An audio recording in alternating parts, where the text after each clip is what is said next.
जनकल्याण समिती संचलित जनकल्याण रक्त केंद्राच्या वतीने मराठी पत्रकार दिनानिमित्त नाशिकमधील वृत्तपत्र आणि वृत्तवाहिन्यांच्या पत्रकारांचा त्यांच्या उल्लेखनीय कार्याबद्दल विशेष सन्मानाने गौरव करण्यात आला।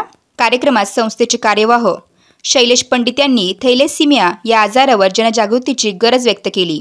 प्रमुख अतिथी ज्येष्ठ पत्रकार वंदना अत्रे यांनी समाजहित जपणारी आणि सामाजिक बांधिलकी जोपासणारी पत्रकारिता करण्याचे महत्त्व स्पष्ट केले।